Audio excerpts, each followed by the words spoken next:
Big breaking news to begin with. Arsenal have completed the signing of Bruno Guimarães from Newcastle United. The fee is £75 million fixed.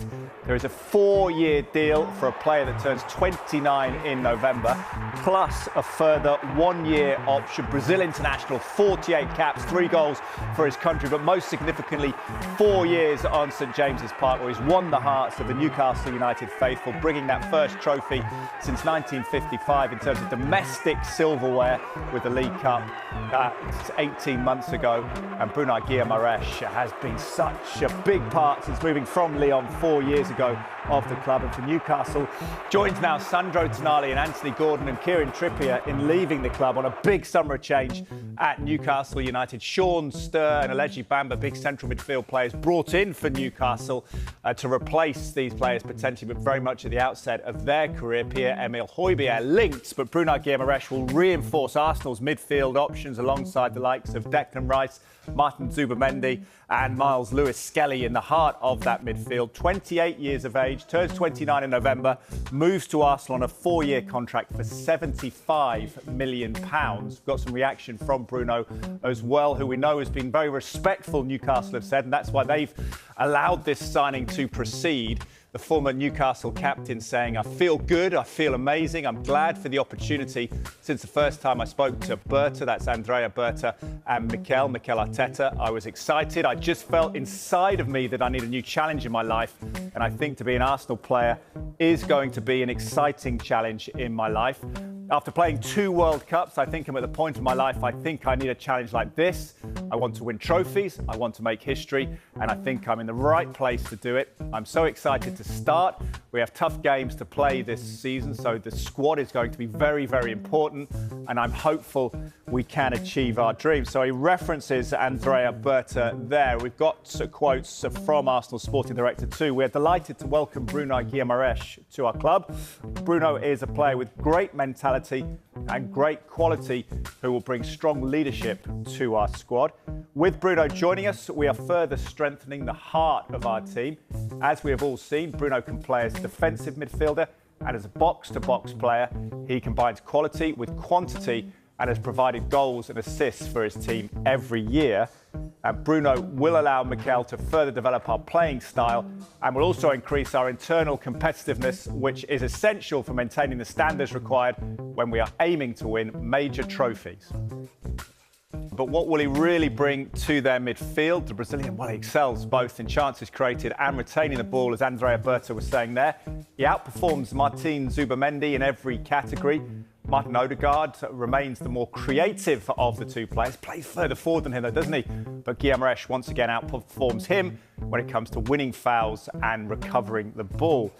Guimarães becomes Arsenal's 4th signing of the window, joining Christos Solis, the left winger, and Pierre Nkapia, that deal being confirmed from Bayer Leverkusen, as well as Illan Melia, backup goalkeeper, joining Arsenal's ranks. So Guimarães leaves Newcastle after 4 years at St James's Park as their summer exodus continues. He's released a message of thanks to the club and its fans. So this is what he says: "This is one of the toughest decisions of my life. When I arrived at the club, was in a challenging position. I'm incredibly proud of what we achieved together. I fell in love with this place. I really mean that. From my first day, the supporters, my teammates, Eddie and the staff and everyone connected with the club made me and my family feel at home." Goes on to thank the club's owners, Chief Executive David Hopkinson and the Sporting Director Ross Wilson. He says they did everything they could to keep me at Newcastle, and I'm very grateful for our time together. This move is very tough because Newcastle means so much to me, but I want to experience something new in my life. I feel ready for a new challenge for myself and my family. I had a very positive conversation with Matthias Jaissler, and I leave knowing the club is in very good hands. To the supporters, thank you will never be enough, but I say it with all my heart. I will always be proud to have been part of this club's journey. Thank you for everything. OK, well, let's get some reaction. Soccer Saturday is back and Michael Dawson's back. Great to have you with us. Right on cue for this breaking news as well, Dawes. What is your reaction? Should we start with Arsenal's side of it? What does he give them? Well, I think it gives you your depth in the squad depth, which I think you need when you're going to try and return the Premier League and then give you a chance for the Champions League. One thing you can't do is stand still in the Premier League because there's teams coming behind you that want to be where you are. And we saw it for numerous years with Manchester City. You look at the Arsenal squad as it is and you go, right, they're favourites to go and win the Premier League again. But we also know how hard it is. So to bring Bruno in, I mean, you look what he did over his 5 years for Newcastle was instrumental in their success. And when Eddie Howe went into the football club, they were in a relegation battle, he survived and they've gone to grow and have 2 campaigns in the Champions League to win a Carabao Cup. I mean, it's quite remarkable to see where Newcastle are going now this season. In my opinion, will be a really challenging season for them. To lose your best players, Tonali, Gordon, Bruno, Kieran Trippier's left the football club. So for Newcastle, it's a challenging summer for them. Yes, they have brought players in, young players that are unknown to the Premier League. But for Arsenal, I think this is a brilliant signing who can go in and he can help Declan Rice. You look, Declan Rice last year was my favourite player for Arsenal and arguably the Premier League player of the season, in my opinion. But I think he played 69 games. Yeah. I mean, that is incredible to have the levels that he has to produce week in, week out. Champions League, Premier League. His running stats are mind-blowing. So you're bringing a player in that can maybe sometimes give him a rest. Zubimendi, Lewis Skelly, Odegaard. I mean, they've lost Trossard. Solis come in. So you look, they still have to bring players in, I think, that is going to be capable to compete in all the competitions, which Arsenal have to. When you pay £75 million for a guy who turns 29 in November, you have to assume he's going to play. With that in mind, does he play then alongside Declan Rice? Is it an old-fashioned you stay, I go kind of setup, or will it be Declan's asked to do the 6 role and perhaps they bring in a conventional 10 in Eze or Odegaard in front of them? Yeah, I mean, well, we saw when Zubimendi came in for Arsenal, you thought, how's it going to work? Is it going to be Declan Rice and him? Yes, it is, but there's always one sitter and one goes. I mean, we look how expansive Declan Rice can be. He's up and down. He is the box-to-box midfielder. I look, he's probably Steven Gerrard. Of the time, coming up with goals. So, yeah, he can play with Zubimendi, he can play with Declan Rice, he can play with Odegaard. He's going to have to be a lot more disciplined, I think, because at Newcastle at times he was a free rein. He got the go and do whatever you want, put balls in the box, free kick taker. It might be a little bit different at Arsenal because Odegaard will do that. Eze will be the 10. So I think it's a brilliant signing for Arsenal. And like I said, you can't stand still in this transfer market, albeit you are the champions. You said about Newcastle United, you are concerned for them.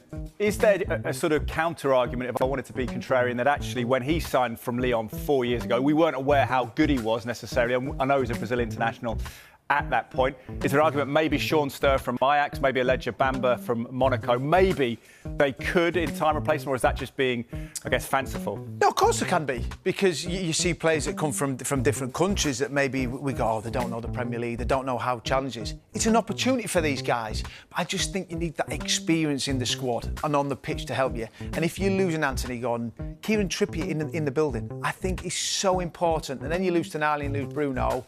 There's 3 of your top players gone out your starting team, not even just your squad. So I think for Newcastle, the players that they brought in last year have to step up. You have to look at Anthony Elanga. You have to look at Voltemada, Visa from last year. Players that came in for big money that didn't help the team improve, in my opinion. This is a chance for them that have been in the building for a year. They have to step up to the mark and try and help the new players come in. And emotionally for United, the new manager, how difficult? We've got the list here, Dawes, of the departures, just gone off there. But that must be body blows to the fans, because these are the guys that delivered that first trophy in a lot of the lifetimes of these Newcastle fans. It is. And I remember when we lost Gareth Bale at Spurs, and you're sort of losing your best players. They've lost 3 for Newcastle. And they go, oh, look, we've reinvested the money. We don't know what they're going to be like.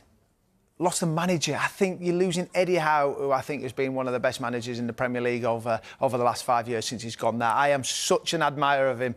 And am I surprised that he left? No.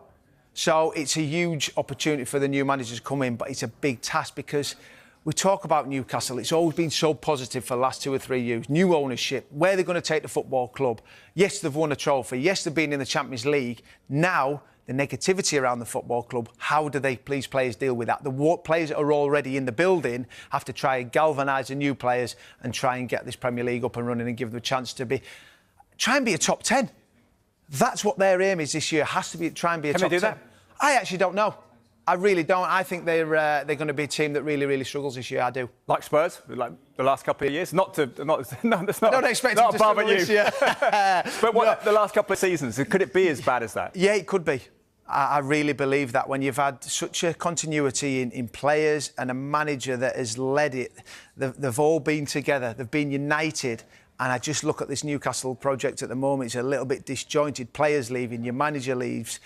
And you know, those fans are amazing. They're unbelievable, Geordies. They travel all around the country, the numbers, the noise that they make, but they will just feel this. And some will go, no, new players coming in, young players, hungry to do well. We might be sitting here or standing here in 8 months' time and going, they were a surprise package for me. I didn't expect that from Newcastle United. We're reporting this morning that Newcastle are exploring a deal for Pierre-Emile Højbjerg, who's just turned 31 a few days ago. Former Spurs player. How much could he counterbalance the loss of Guimarães? I think there you go. They've brought young players in that don't know the Premier League. Pierre does know the Premier League. You know, he's surplus to requirements at Spurs. He's been away. You look at what Chelsea are doing, bringing Danny Welbeck and Jordan Henderson in. I think hierarchies now are realising that there is a role for experience in the dressing room. Maybe not going to play every week, but there is a role to all be together. We see it at Spurs, bringing Andy Robertson in, the leadership group. It looks back. There is a place for these people, and I think Pierre, when he was at Spurs, was brilliant. The way he sort of managed it on the pitch.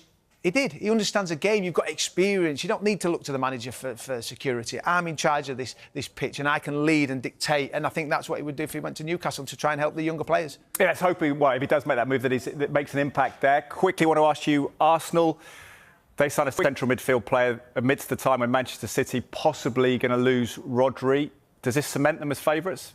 Yes, it does. Not just because the rumours with Rodri, is he going to be there or not. I think the changeover in managers, we've got nine new managers in the Premier League that are managing different teams. So I think Enzo Maresca going to Manchester City, whether Rodri's there or not, is going to be a big challenge. Because we see what Pep has done for numerous years. He has got the best out of these players, and people say he's had the best players. But still, year after year, to get them going, week after week, and drive to win Champions League, win Premier Leagues, he's done that. So I think for Manchester City, whether Rodri's there, it's going to be a tough challenge for Maresca this year, and that's why I put Arsenal favourites. Compete with Spurs, and then you look at Spurs for the title, probably, Dawes. Quick teaser, Soccer Saturday, what are you watching? I have got Leicester Northampton today, Carabao Cup first round, so I'm looking forward to that. Yeah, my best mate went into Northampton with Chris Hogg, so as assistant manager.